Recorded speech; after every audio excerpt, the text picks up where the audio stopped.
Hello everyone and welcome back to another Minecraft update video. As you can see, there will be a Minecraft 1.15.2 because we have pre-release 1 for Minecraft Java Edition. This fixes a few bugs, and starting with this pre-release, they expect to go live next week. So 1.15.2 could be with us very shortly. There are a few changes, a lot of interesting bug fixes, but first of all, bees no longer anger when a nearby nest or hive is destroyed using a Silk Touch tool.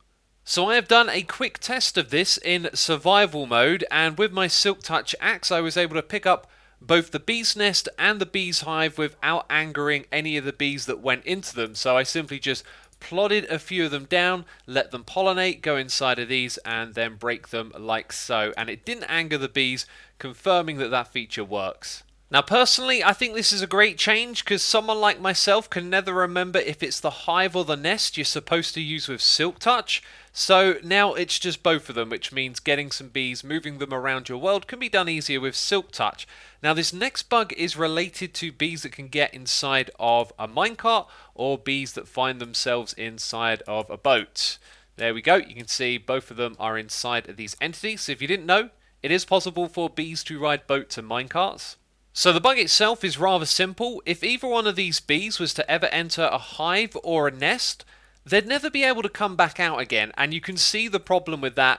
They are an essential part of bees, and so if you move them around in your world using boats or minecarts, and then they go into a nest or a hive, they wouldn't come out again. That is a bug though, it's squashed, you don't have to worry about it in 1.15.2. Now you may recognise this place, it's the Myth-Busting World, and if you didn't see our Myth-Busting episodes on 1.15, they'll probably be linked at the end of the video and all of that good stuff. But we got some bees over here, and we're going to force pollinate them in the hopes of showing the bees' ability to pollinate crops. There it goes, can you see the particle effects around the crops? That is the bees flying over them and actively pollinating the crops because they themselves are pollinated.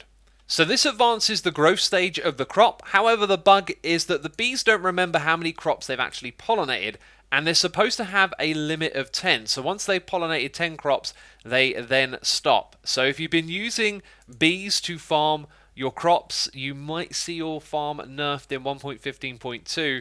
I am now in 1.15.1 to show you this next bug in action. It's a nasty one. So I picked up a beehive that has a bee inside of it. You can see the extra tags are there because a bee is present. So if I go and break this block when there is a block in front of it, the bee inside of it is actually destroyed. When I pick this up, you can just see it is a regular beehive and the bee is gone.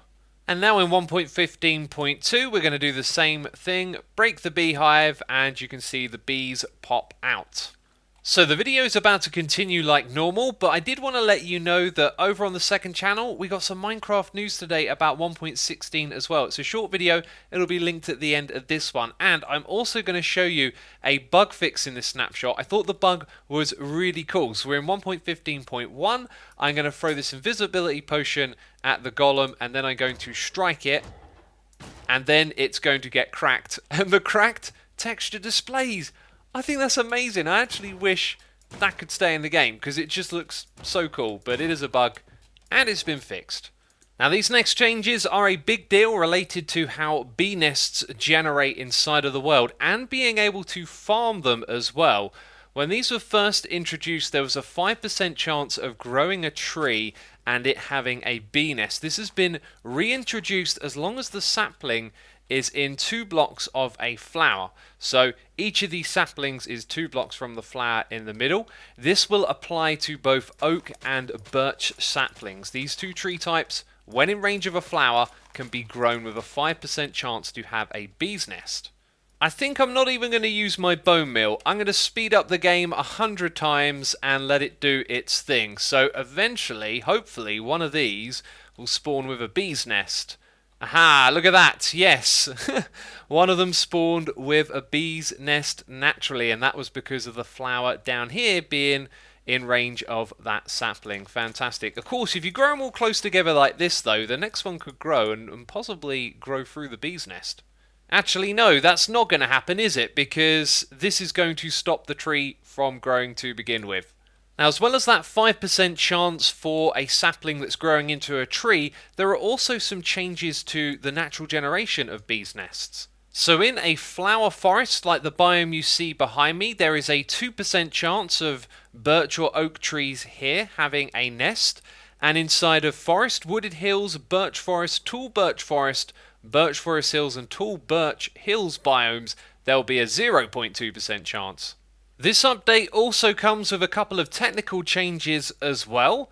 If we go into the multiplayer screen, we now get this online play is not rated screen.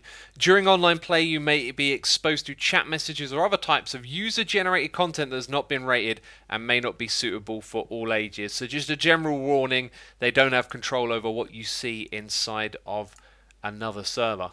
Now what we're going to do next is actually focus in the top left of the screen up here where it says Minecraft 1.5.2 pre-release 1. Now when I'm inside of a world you can see it now also says single player. And if I open this up to a LAN world, it will then change the title to say multiplayer LAN, and it will also inform you of multiplayer when you're playing on a regular multiplayer server. Now, if you've played this game for any length of time at all, you've probably seen some pillager patrols popping up in your world. And maybe you've also encountered a wandering trader with a couple of its llamas. Well, the appearance of these can now be changed with a game rule. You have do trader spawning and do patrol spawning to disable these features. And I believe you just simply put false for either of them, and that will then stop patrols from spawning in your world. The same would appear to be true of the trader spawning as well, right? Set it to false and then it doesn't appear. We also had this technical change to resource packs. GUI Lite is now an option for block models. That's models that are displayed in 3D. However, it seems to apply to flat textures as well. And you can see the resource pack that I'm using has broken these textures and turned them dark. And I believe these changes actually stemmed from a bug fix where these textures weren't displaying correctly.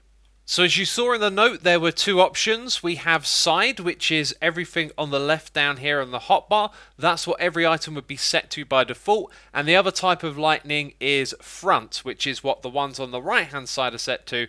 And as you can see, they look a little bit odd set that way. So now we're going to get into the thick of the bug fixes. We're in 1.15.1, and this first one I'm actually really disappointed with. I'd consider this a feature. You can press spacebar and activate your wings, and this allows you to travel down fast or slow based on where you're aiming. And I used to use this to get to the bottom of like a mine shaft. You know, if I got my wings on, I can tap spacebar and get down a little quicker. Now the problem is, in 1.15.2, if I press spacebar, if I tap it, if I hold it down, I go up the ladder. And I'm really disappointed that that has changed. So we got two bugs related to concrete powder turning into concrete. If you were to drop them into water that was 2 deep or more, the items would simply pop off, whereas 1 deep it was fine. So that's a bug you shouldn't see anymore. The other one was related to it falling down next to water that is flowing. You can see the concrete didn't get converted at first. When it's a little bit higher up it does, but when it's like that it doesn't. Here's a very small minor bug you probably don't even care about, but have a look at the texture here. It's not actually aligned with the background, which will be fixed in the new pre-release. So a bug was spotted with the distance from a bed being off-centered. So if I try and get in a bed from over here, you can see that we're too far away. If I go to the opposite side, we're also too far away. Now let's move in by 1, so we're the same distance as we were a moment ago on the other side. You can see that the range for getting inside of a bed is off-centered. This also applies to the distance. Mobs need to be from a bed to stop a player getting inside of it as well. And in 1.15.2, all of these blocks you can now enter the bed from, so it's basically 3 blocks in each direction from the bed. So here's an interesting bug that will improve farms for collecting honeycomb and honey bottles and stuff like that. You can see here that some of the honeycomb got spat out to the side and only one of it got picked up by the hopper. This is actually a bug. It only ever picks up one, and I believe that's because they drop out as individual items. So if this is fixed, it means that they're probably going to drop out as individual items which a hopper can collect all at once, just like this. So 8 of them get picked up in one go because I've sort of threw them down as a clump of 8. So an observation has been made that I'm not sure you can classify as a bug until you find a way to fix it, and I'm not sure how it has been fixed. So over there we've got a beacon that's going to give us speed 2, and I've got a potion here that's going to give me speed for 3 minutes. You can also make one that lasts 8 minutes. Now when I go in range of the beacon, we will then get speed 2, and when we leave the range we're going to lose the speed effect. And there you go, we've lost speed 2. So now in 1.15.2, we're going to go in range of the beacon, and then we're going to get speed 2 from it, which will override this one. Now I'm going to go out of range and see what happens. Okay, here we go. What's it going to do? Oh wow, it remembers the old potion effect. That is actually like a really big mechanic change, I think. There could be possibly something more interesting to this, but I got one more test to do. So I'm going to try and look at the number as I go in range and get speed 2. Okay, so I had 203, and does it continue to count down? It does. Fascinating. Okay. Well, that's awesome. So it means while you have speed 2 from the beacon, you've still got the old potion effect underneath it.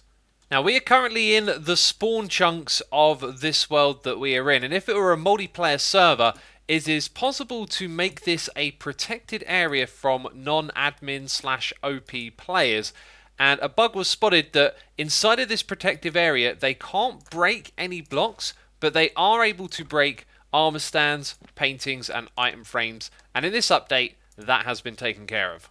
I've also grabbed a few screenshots from the bug tracker. We have a couple of lowercase letterings spotted here, the B in browser being lowercase. We also have a comparison of the loom between the different versions. You can see it's darker on one side, and also the end crystal beam in the end dimension for some reason was rendering dark, and these things should all be fixed in this update. And that brings us to the end of this video. So on your screen, there's the myth-busting episode I mentioned earlier, the news on the second channel, and if you want to know why I'm not uploading regular content at the moment, then there's a link to my Asuma Says channel. So yeah, free videos for you to watch if you want to watch more. Anyway, thanks for watching this one. Leave a like if you enjoyed it, and I'll be seeing you soon if there's any more snapshots or pre-releases. So, ciao for now. Bye-bye.